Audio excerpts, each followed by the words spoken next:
las protestas de transportistas, porque no es la única vez, ¿cierto? Ha habido una protesta, está habiendo una protesta en estos días por el tema de la concertación de precios a raíz de una sanción que ha impuesto a Indecopi, a los proveedores de gas vehicular.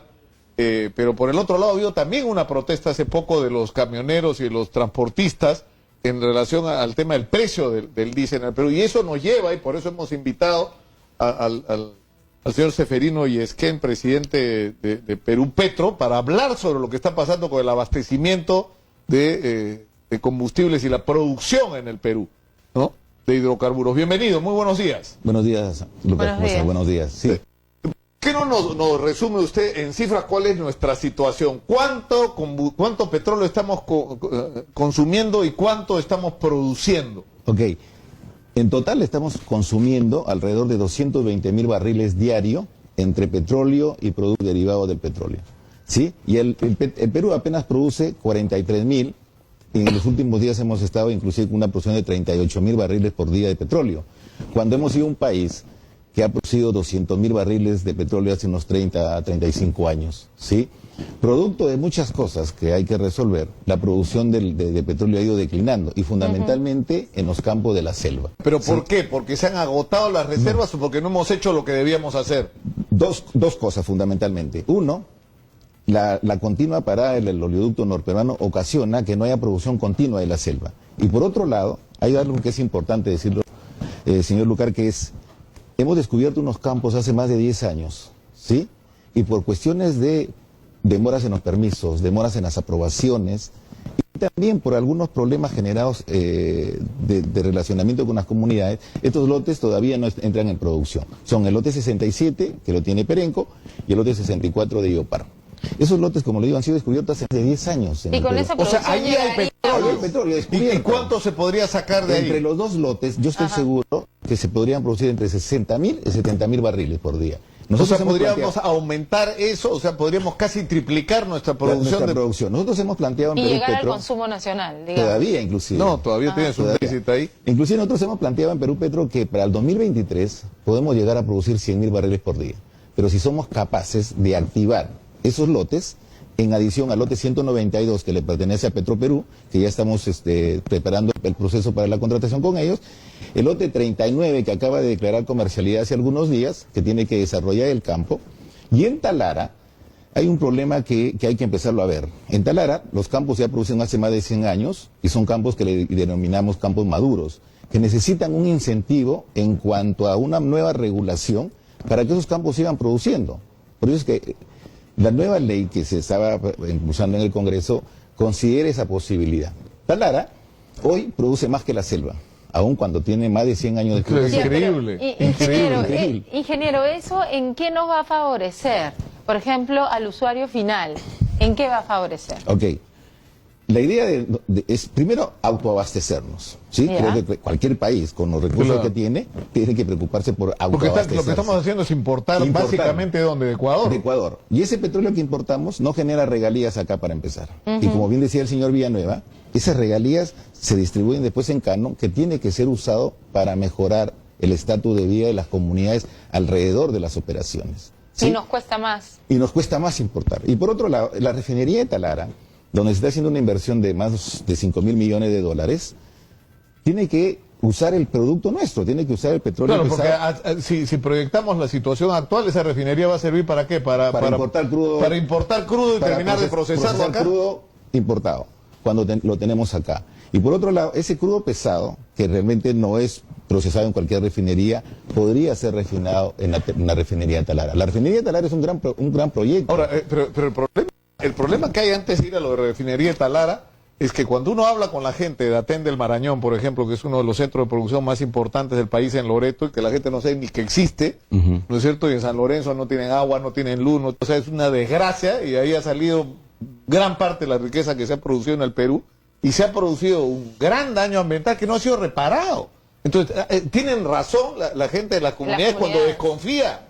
Cuando se molesta, ¿no es cierto?, porque no han cumplido los compromisos asumidos con ellos. Debo reconocer que se han generado impactos, ¿sí? Producto quizás de algún mal comportamiento y de una falta más permanente de control de las entidades del Estado. Ahora, Esos impactos ambientales han generado esa tensión social. Con lógica razón, las comunidades reclaman que no han sido atendidas. Lo que dice el señor Lucas es exactamente, uno va, yo acabo de llegar, hace 2 días estaba en una comunidad cerca a Talara, la comunidad de Miramar, ¿sí? Cerca hay un campo petrolero.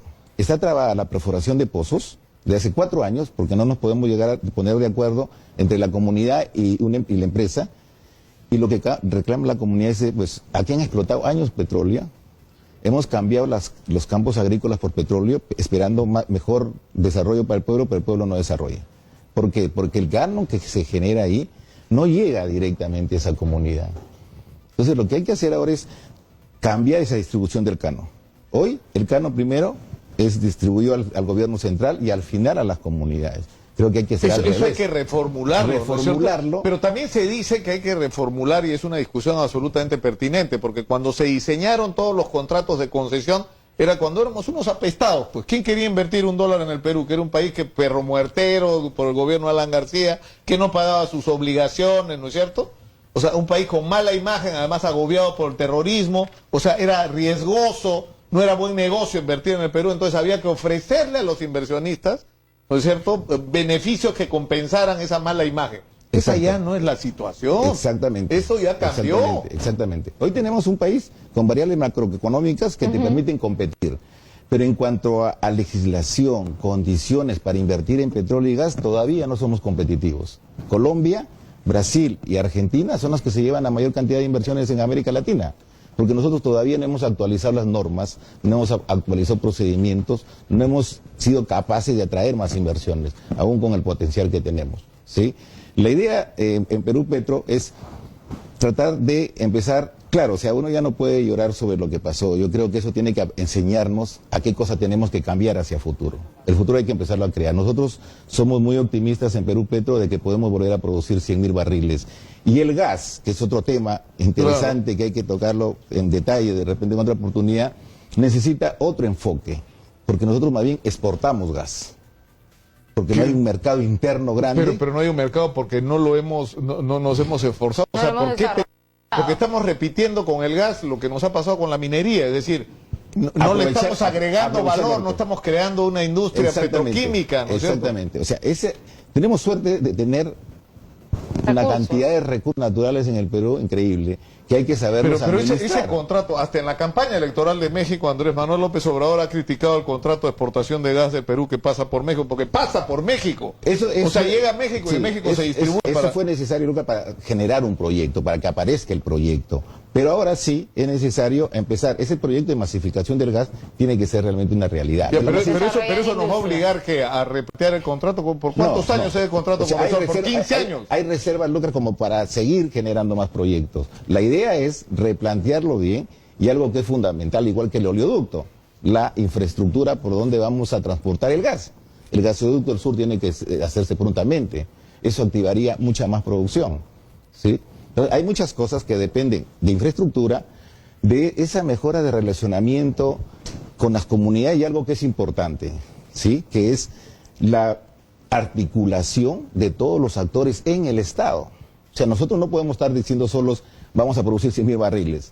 El Ministerio del Ambiente tiene que hacer su trabajo, el Ministerio de Cultura tiene que hacer su trabajo, el Ministerio de Agricultura tiene que hacer su trabajo. O sea, los 100.000 barriles no van a venir simplemente porque Perú Petro quiere producir 100.000 barriles y porque el país puede producir 100.000 barriles. Va a venir porque somos capaces de articular a todos los actores para que eso aparezca. Y de proteger también a nuestras comunidades. Y de cumplir los compromisos, ¿no? Que es algo que se convierte pronto en un asunto trascendente. Bien, muchísimas Seferino Yesquén, muy amable, presidente de Perú Petro, ha estado con nosotros. Vamos a la pausa, regresamos con más. Esto es Exitosa, la radio del Perú. Volvemos.